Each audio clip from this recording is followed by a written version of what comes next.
Jesús. El centro de mi vida es Jesús. El centro de mi vida. El centro de mi vida es Jesús. Y vino el ángel de Jehová y se sentó debajo de la encina que está en Ofra, la cual era de Joás Abieserita, y su hijo Gedeón estaba sacudiendo el trigo en el lagar. ¿Para qué? Para esconderlo, dice, de los madianitas. Y el ángel de Jehová se le apareció y le dijo: Jehová está contigo, varón esforzado y valiente. Y Gedeón le respondió: Señor mío, si Jehová está con nosotros, ¿por qué nos ha sobrevenido todo esto? ¿Y dónde están todas sus maravillas que nuestros padres nos han contado, diciendo: ¿no nos sacó Jehová de Egipto? Y ahora Jehová nos ha desamparado y nos ha entregado en mano de los madianitas. Y mirándole Jehová le dijo: ve con esta tu fuerza y salvarás a Israel de la mano de los madianitas. ¿No te envío yo? Entonces le respondió: Señor mío, ¿con qué salvaré yo a Israel? He aquí que mi familia es, ¿qué dice? Pobre en Manasés, y yo el menor en la casa de mi padre. Jehová le dijo: ciertamente yo estaré contigo y derrotarás a los madianitas como un solo hombre. Y él respondió: yo te ruego que si he hallado gracia delante de ti, me des señal que tú has hablado conmigo. Quiero decirle un par de cosas. Dice que si usted comienza a leer en Jueces 6, verso 1, dice: y los hijos de Dios habían hecho malas cosas delante de Jehová. Cada vez, y aquí hay una realidad: cada vez que usted y yo hacemos mal las cosas delante de Dios, nos va mal. Alguien que esté bien delante de Dios no me puede decir que tiene una mala familia. Alguien que esté bien delante de Dios no me puede decir que no es próspero. Alguien que esté bien delante de Dios no me puede decir que tiene algún tipo de problema sin resolver, porque Dios bendice la obediencia y la sumisión. Entonces ellos le habían fallado a Dios porque habían sido, ¿qué? Rebeldes. Diga rebeldes, diga. Yo no soy rebelde, diga. Muy bien. Ellos habían sido rebeldes y todo les había venido de mal en peor. Habían llegado al punto que cuando ellos sembraban y la cosecha estaba lista, inmediatamente los de Madián bajaban a robarles. Oiga, y ni siquiera se los quedaban los de Madián, sino que destruían las eras y las cosechas y las hacían pedazos ahí delante de ellos. Entonces Gedeón era el hijo menor y estaba sacudiendo el trigo para esconderlo de los madianitas. Cuando Jehová le visitó y le dijo: otra vez con miedo, otra vez con el temor, vos repitiendo la historia de quién estás, le dijo. ¿No puedes hacerlo mejor, Gedeón? ¿No puedes hacer algo diferente, Gedeón? ¿No puedes sacar tu pueblo adelante, Gedeón? Ahora Dios le dice a usted y me dice a mí: ¿no puedes hacer algo mejor de lo que has hecho hasta ahora que esconder el trigo? ¿No puedes hacer algo mejor ministerialmente de lo que has hecho ahora? ¿No puedes hacer algo mejor financieramente de lo que has hecho ahora? ¿No puedes hacer algo mejor familiarmente de lo que has hecho ahora? ¿Por qué estás escondiendo el trigo? ¿Por qué tienes miedo que te roben? ¿Por qué tienes miedo a prosperar? Hoy en día hay mucha gente que tiene miedo de la situación. Mire, lo primero, cuando Dios le dijo: varón esforzado y valiente. ¿Cómo Dios le dice esforzado y valiente a un cobarde que estaba escondiendo para no ser robado? ¿Cómo Dios le dice esforzado y valiente a usted y a mí, que tenemos muchos temores, limitantes y carencias en nuestra vida? Y aquí voy con algo, porque Dios no ve nuestro pasado ni mucho menos la condición de nuestro presente. Dios, cuando nos visita y cuando nos habla por medio de su palabra, Él está viendo el futuro. A Dios no le interesa su pasado o el mío. Dios no se sentó a decirle: vení, Gedeón, llorá aquí en mis piernas, desahogate, hijo mío, de todo lo que has sufrido. No, Él le dijo: ya estuvo bueno de estar con cobardías. Le dijo: esta vez hazlo mejor, Gedeón. Esta vez levántate y saca a todo el pueblo de la esclavitud y del miedo que han tenido. Y dice que Gedeón inmediatamente le dijo: si Dios se hubiera fijado en nosotros, no estaríamos en el problema en el que estamos.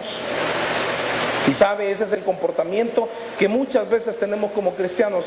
Si Dios, hay gente ahí cristiano que si Dios realmente existe, ahora ya estoy hasta dudando un poco. Así me dijo un cristiano de décadas, hace poco que me lo encontré, que está en un problema, una crisis bien fuerte. Me dijo: he comenzado a dudar que Dios existe. Me dijo: vaya qué chulada, dije yo, porque le va mal, no existe Dios. Y a veces así somos, ¿sabe? ¿Será entonces que Dios existe? Porque si existe, pues sí, si yo le he servido, ¿verdad? Si existe, pues sí, si yo he sido bueno con la gente, Dios existe. Nos vaya bien o nos vaya mal, Dios existe. Y recuerde una cosa: la causa o el motivo por el que el cristiano está mal se llama pecado, no se llama Dios.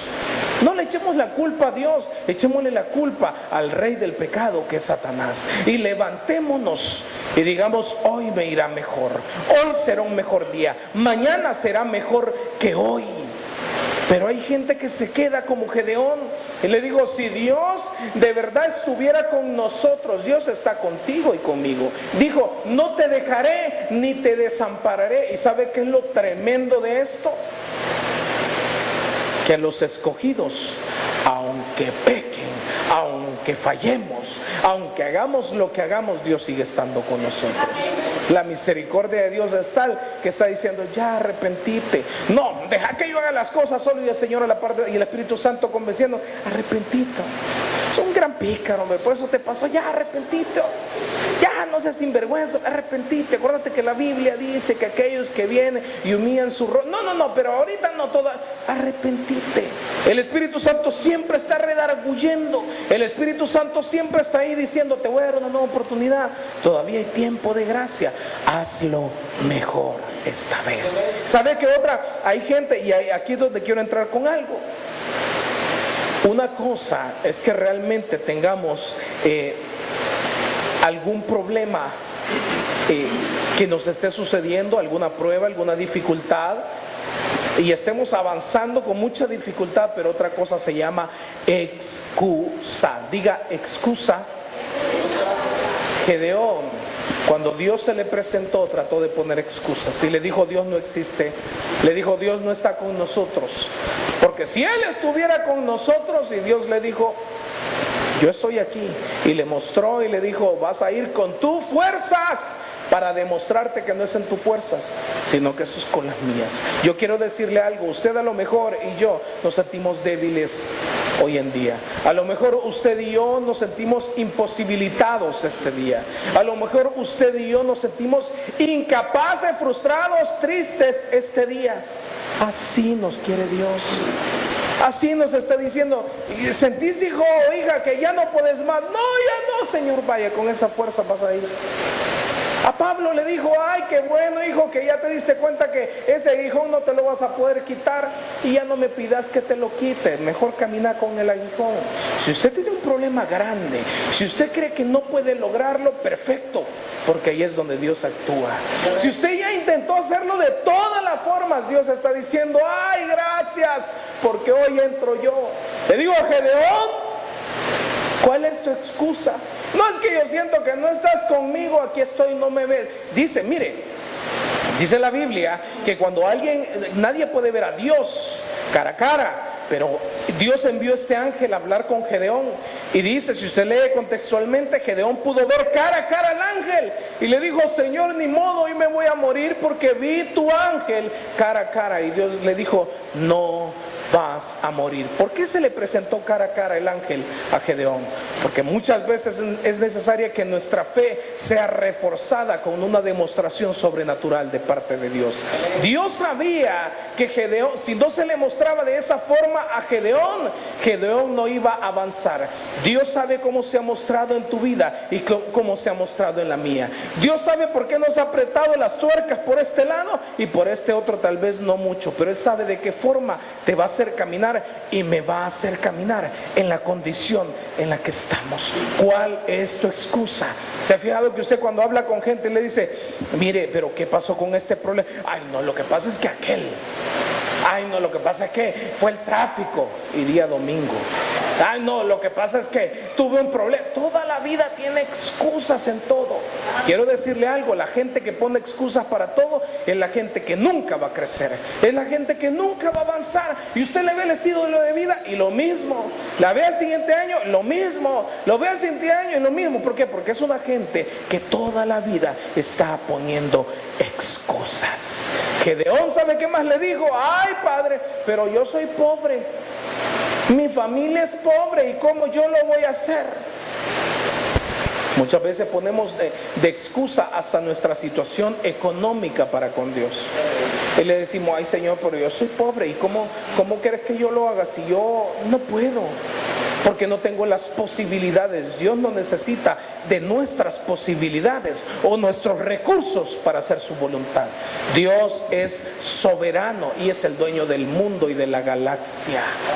Entonces no crea que las limitantes que usted y yo hemos tenido o tenemos va a impedir que el sueño de Dios, que la voluntad de Dios, que la bendición de Dios o que la promesa de Dios se cumpla en su vida. No depende de lo que usted es o de lo que usted tiene, depende de un corazón que le crea a Dios, de un corazón que diga voy a hacerlo mejor, de un corazón que diga yo creo que Él lo va a hacer, pero debe de creerle y debe de caminar y quitarse las excusas.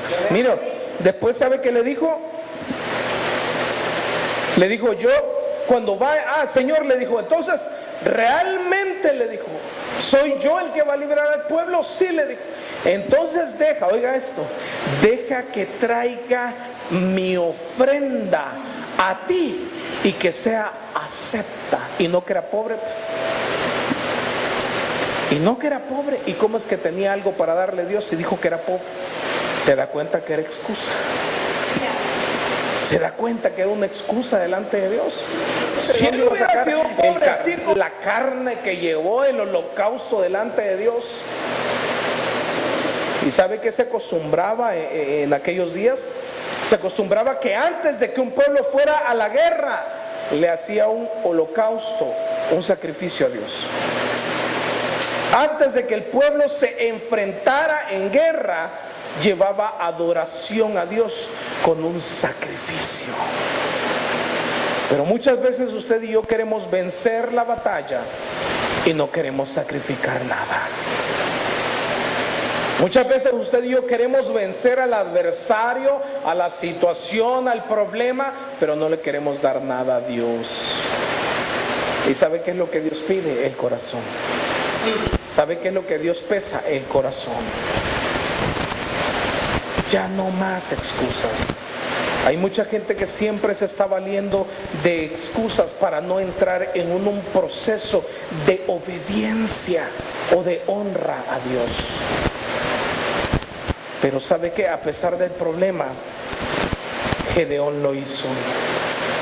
A pesar de la crisis, Gedeón lo hizo. A pesar del temor, Gedeón lo hizo. ¿Lo hará usted esta mañana? ¿Lo haré yo esta mañana? Sin reservas ni condiciones. ¿Sabe que antes llevaban un cordero? Hoy Dios dice, quiero que tú mueras. Quiero que el sacrificio que me presentes antes de comenzar o emprender algo sea tu vida muerta en la cruz junto conmigo. Porque mientras que tú estés vivo o estés viva, tus emociones, tu carácter y tu naturaleza de pecado te va a dominar. Pero cuando vas a emprender algo, haz lo mejor. ¿Y qué es hacer lo mejor? Morir. Decir, Señor, mátame. Si yo no muero voluntariamente, Dios, mátame. Pero necesito resucitar juntamente contigo, porque así es como lo voy a lograr. Y si no, pasaremos días, semanas, décadas tratando de lograrlo y nunca lo lograremos. Las excusas son una señal que todavía el cristiano no ha muerto. Si todavía hay excusas en su boca o en la mía, es necesario morir. No, lo que pasa es que fíjese, pastor, que yo no puedo dejar esto. No lo dejen. Ay, no, pastor, pero a mí que no me vayan a dejar porque yo soy así. Hay gente que le dice, mire, le guste o no le guste a los hermanos, yo digo la verdad es en la cara. No muerto. No, mire, hay una cosa que yo le voy a decir, pastor. Si usted me pone esto, pero hay que me... No muerto. En su trabajo que le dice, mire, yo necesito que... Ah, sí, pero mire, jefe, a mí no me voy a poner a trabajar con fulano porque usted sabe... No muerto. No, mire, patrón, a mí no me habla así porque... de la puerta para afuera usted es mi patrón. No muerto. No muerto. Y queremos hacer las cosas mejor con la naturaleza corrupta que aún está viva. No podemos. Hazlo mejor esta vez. Hazlo mejor esta vez. No, pero mire, esta área yo no la puedo dejar. No, pero morir sí la vas a poder dejar. Hay que morir. Hay que morir esta mañana. Hay que decirle, Señor, yo quiero morir. Ya no más excusas para alcanzar las metas y los sueños que quieres. Ya no más excusas para decir, hay gente que toda la vida va a estar diciendo, no, mire, ¿sabe qué es lo que pasa, pastor? ¿Qué es lo que pasa? Es que la delincuencia y el vecino prosperando. ¿Sabe qué es lo que pasa, pastor? ¿Qué es lo que pasa? Es que el país ha caído en crisis. Cada día más millonarios se levantan en este país. Y la gente hablando de crisis, cristianos hablando de crisis e impíos prosperando financieramente. ¿Cómo es eso? Cristianos escudándose en que, ay no, es que el país ya no da más. Viera que aquí ya ni siquiera cabemos, ya no hay nada, y mientras que otros gozándose de todo lo que están siendo prosperados, otros lamentándose con excusas de no poder prosperar o ser felices. Vuelvo y repito algo que le dije hace algún momento. Si estamos bien delante de Dios, a lo mejor haya pruebas, a lo mejor haya desiertos, sí, y son necesarios, dice la palabra, también las tribulaciones, pero va de crecimiento en crecimiento. ¿Cómo sabe si lo está haciendo mejor? ¿Cuánto ha crecido en los últimos 3 meses? ¿Por qué cuando el arca del pacto iba a ser traída y se metió a la casa de un don nadie porque no tenía historia, en 3 meses prosperó todo lo que hacía? Porque 3 meses es un parámetro de crecimiento para todo cristiano que tiene la presencia de Dios. El que no la tiene cada 3 meses va decreciendo. El que la tiene cada 3 meses va creciendo. ¿Cuánto ha crecido el don o el talento que Dios le ha dado? Pues si no, lo primero que va a decir, ay sí, 3 meses sí hice 1,000 pesos más. No, ¿cuánto ha crecido el talento o el don que Dios nos ha dado? ¿Cuánto ha crecido el ministerio que Dios nos ha dado? ¿Cuánto ha crecido la intimidad que hemos tenido con Dios? Mire lo que dice Proverbios 10:26.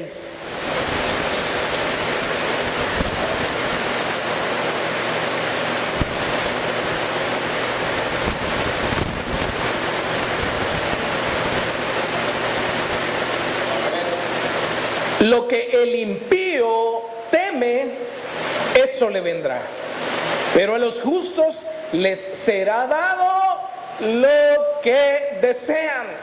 Como pasa el torbellino, así el malo no permanece, mas el justo permanece para siempre. Mira el 26, este es buenísimo. Como el vinagre a los dientes y como el humo a los ojos, así es el perezoso. ¿Qué? ¡Ay! Ya no tengan miedos. Porque los que confían en Jehová, dice la Biblia, nuevas fuerzas tendrán. Pero si anda con miedos, eso le va a venir. ¿Por qué? Porque el impío es el que no cree en Dios. El impío es el que, mire, es que yo no sé cómo diferenciarle esto, porque el impío es el que no cree en Dios, pero ¿cómo es que usted y yo, siendo hijos de Dios, muchas veces dudamos? que tengamos más duda o más miedo que fe, eso va a sobrevenir. Entonces la falta de fe se vuelve un pecado, dice la Biblia. Ya no dude, ya no tenga miedo, camine, entréguese a la voluntad de Dios, caminemos y seamos obedientes a su voluntad. Y habla de los perezosos, dice, como el vinagre a los dientes y como el humo a los ojos, así es el perezoso a lo que lo envían. ¿Qué quiere decir la pereza según el RAE? Mire, negligencia, tedio o descuido en las cosas que estamos obligados. Y de hacer discípulos a las naciones. Si no lo haces, perezoso. No querer hacer la voluntad de Dios, eso es pereza. Y cuando le ponemos el sacrificio a Dios y ese humo llega a los ojos de Dios, ¿sabe qué pasa? Que le irrita los ojos, así como dice aquí. Pero cuando alguien con obediencia hace un sacrificio delante de Dios y llega como un olor de fragancia a Dios. Hay un hijo mío adorándome, hay un hijo mío que ha sido obediente y ha sacrificado algo hacia mí. ¿De qué sirve que le estemos sirviendo a Dios en un ministerio, en algo, si no hay obediencia y humildad a nuestro corazón? Es como vinagre a los dientes y como humo a los ojos. La pereza es la falta de obediencia delante de Dios. Miren, el perezoso siempre va a tener una excusa para obedecer.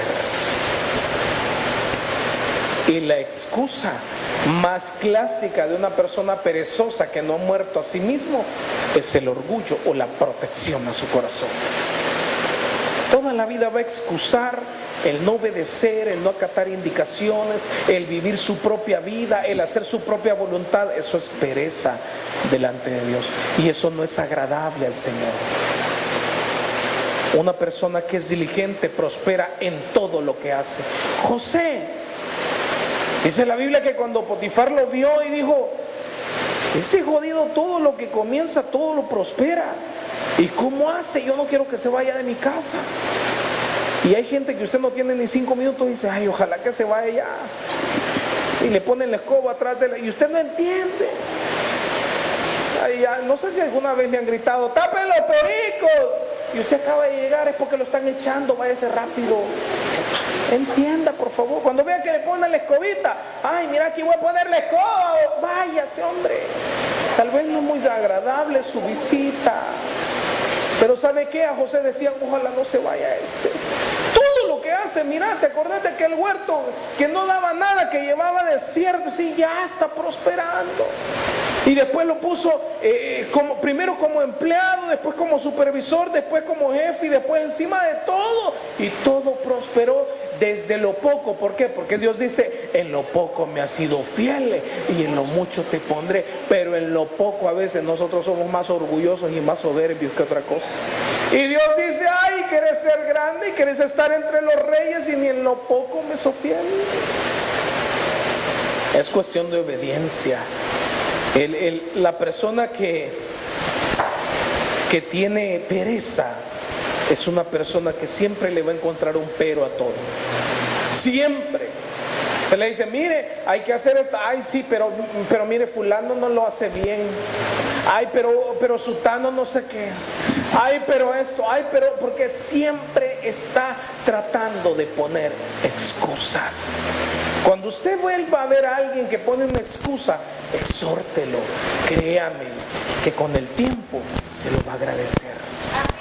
Con el tiempo le va a decir, los cristianos somos un poquito duros a veces, no nos reconocemos muy rápido, pero con el tiempo, ya a los 80, 100 años, ya cuando esté en la cama a punto de morir, le va a decir, ¿te acordás cuando estábamos jóvenes y que me dijiste tal cosa?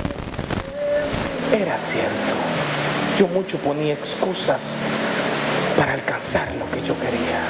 Y si usted reconoce que ha puesto excusas durante mucho tiempo en su vida, también reconozcámoslo, porque hay mucha gente que viene a veces de otras iglesias y dice, ay, viera que me han hecho daño en mi corazón, y entonces yo mejor de lejitos con la gente. Excusas, son puras excusas. Cuando usted vea que le han hecho daño en otro lado, ¿sabe qué? ¿Por qué digo que es excusa? No omito el daño. Lo que Dios dice es que debemos de superar y dar lo mejor. Por ejemplo, alguien que, le voy a poner un ejemplo muy puntual. Alguien que otra persona le mintió. Dice, me mintieron, por eso yo ya no creo en nadie. Excusas. No, mire, a mí me engañaron, entonces yo jamás vuelvo ni siquiera a confiar un hola. Excusas. Excusas. Es cierto, vamos a ser dañados, vamos a ser heridos, vamos a ser traicionados siempre. Pero levantémonos y hagamos lo mejor esta vez. Porque el enemigo lo que ha querido es que nos estanquemos. Eso es lo que siempre ha querido el enemigo. Ha querido un estancamiento de parte de los hijos de Dios. Porque cuando el Hijo de Dios se levanta y lo hace mejor, el infierno tiembla del miedo de lo que usted puede lograr en contra de él. Voy cerrando el mensaje. Acompáñeme a 2 Corintios 4:7.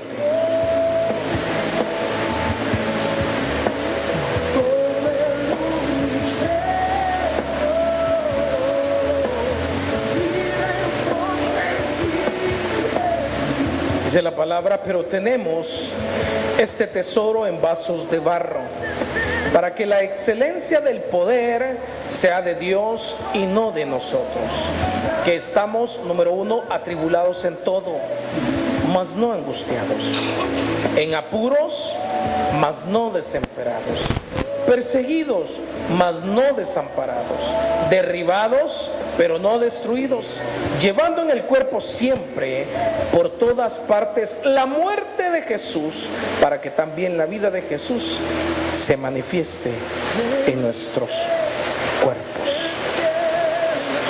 Ahora, dentro del cierre del mensaje, quiero enseñarle algo muy poderoso. Dios es omnisciente y Dios es omnipresente. Todo lo que pasa, en todo lo que pasa, Dios está. Y todo lo que pasa también Dios lo sabe. Puede que hoy, como decía el apóstol Pablo, nuestra vida esté siendo atribulada en todo, pero no angustiados. A lo mejor estamos en apuros, pero no desamparados, perseguidos, pero Dios sigue estando con nosotros. Cuando Esther tuvo un llamado, cuando Esther tuvo una promesa de parte de Dios, a pesar que estuvo al filo de la muerte, ella logró el propósito de Dios. David era rey desde que cuidaba las ovejas de su padre, no hasta que le pusieron la corona. Moisés fue libertador desde que en el río lo dejaron ir en su pesebre. Abraham fue próspero y padre de naciones desde antes que conociera a Sarai. Usted es bendecido desde antes de la creación del mundo. Su promesa ya se cumplió desde antes de la creación del mundo. No diga hoy por hoy, estoy mal, estoy en enfermedad, estoy en crisis, estoy en quiebra, porque usted ya es bendecido. Porque cuando Dios promete algo, eso se cumple. Por eso dice que aunque atribulados en todo, el Espíritu de Jehová sigue estando ahí, porque es el que asegura, el que va a asegurar el cumplimiento de la promesa de Dios. No es usted ni soy yo los que aseguramos que la promesa se cumpla, es el Espíritu Santo el que asegura que el propósito de vida se cumple en el Señor. A pesar del error que a lo mejor hemos tenido, a pesar de aquel pecado, a pesar de aquella soberbia, de aquel desánimo, desánimo, a pesar de aquella falla que tuvimos delante de Dios, la promesa de Dios se va a cumplir.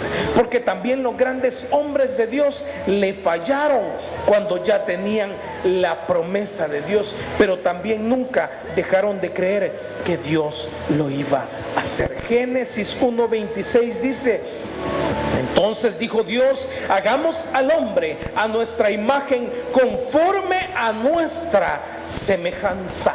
Oiga lo que le voy a decir.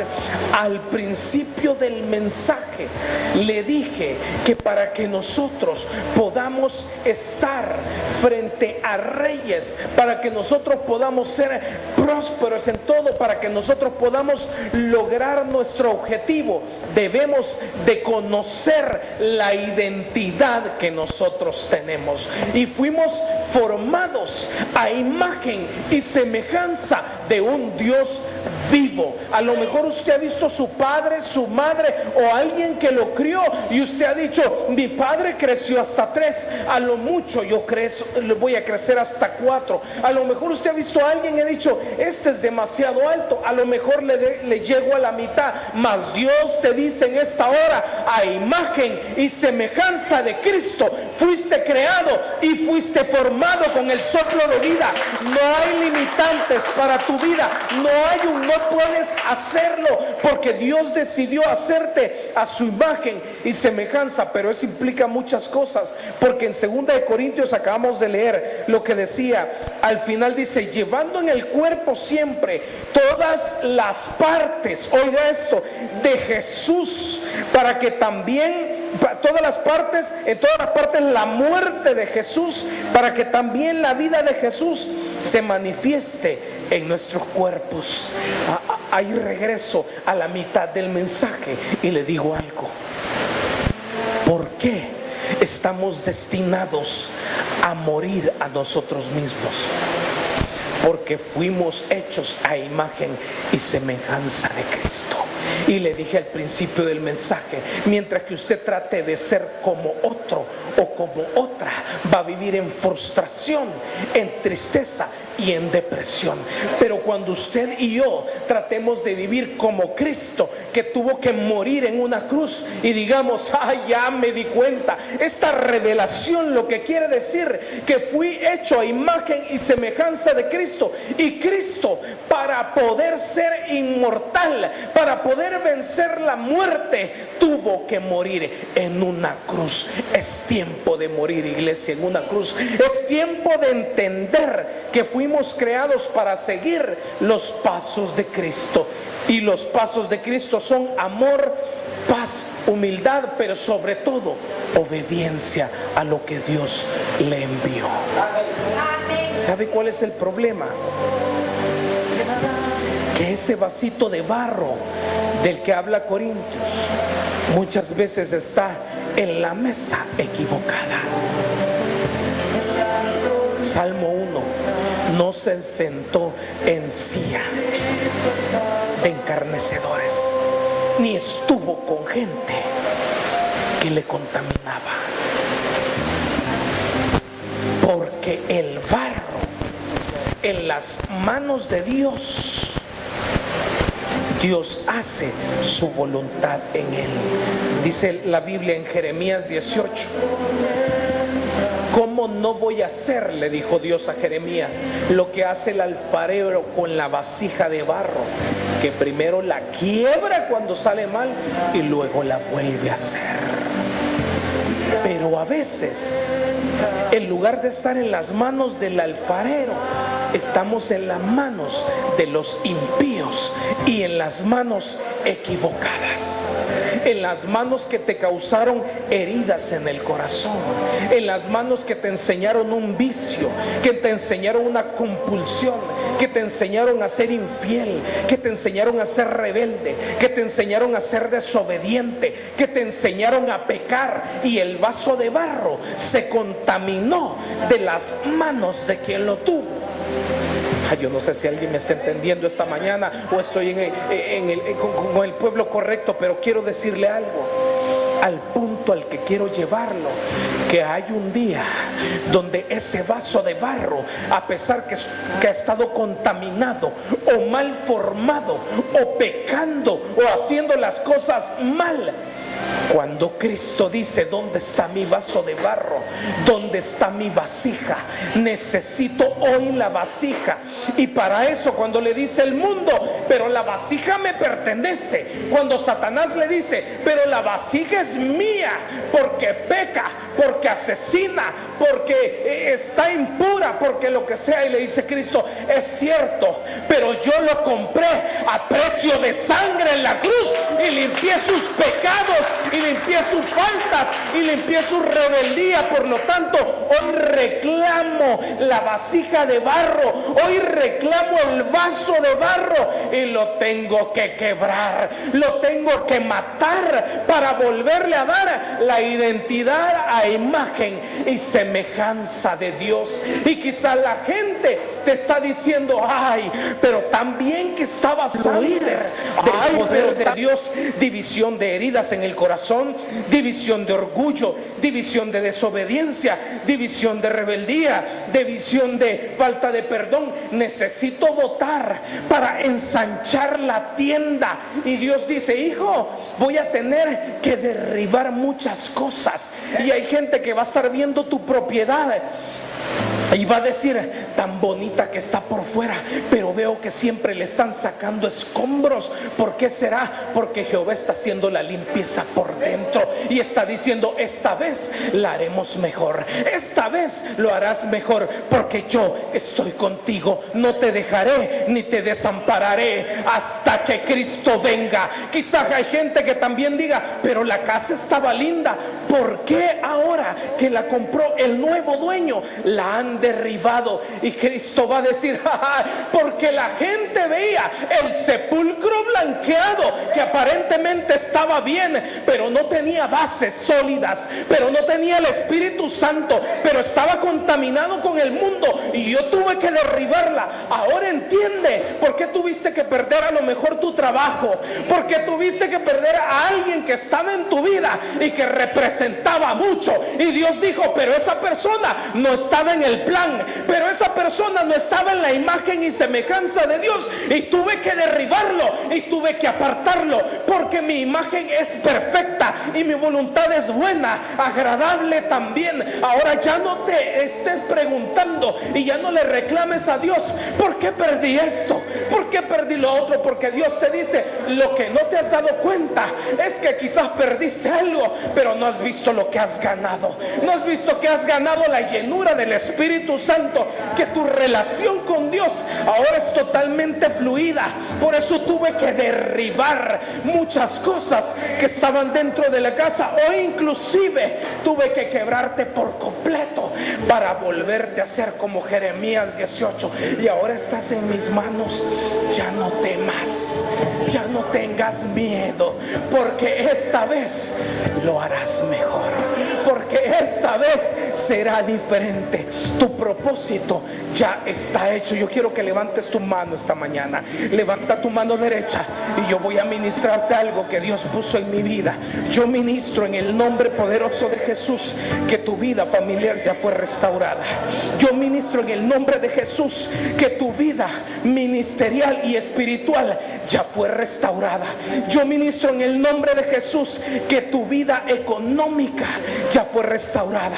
Y ministro en el nombre de Jesús que todas las áreas serán prosperadas en el nombre poderoso de Cristo Jesús. Baja tu mano. A lo mejor hoy por hoy algo se ha caído, pero prosperidad viene. A lo mejor hoy por hoy a alguien o algo perdiste, pero algo mejor viene en tu vida. Así es que dígale al Señor: si tienes que derribar algo, hazlo, porque me hace estorbo. Si tienes que quitarme algo, quítalo, porque me hace estorbo. Pero quiero hacer tu voluntad, pero quiero hacer lo que tú decidas hacer en mi vida. Hazlo mejor, hazlo mejor. No lo hagas como ayer, no lo hagas como la semana pasada, como el año pasado. Hazlo mejor esta vez, porque Jehová está contigo. Cierra tus ojos.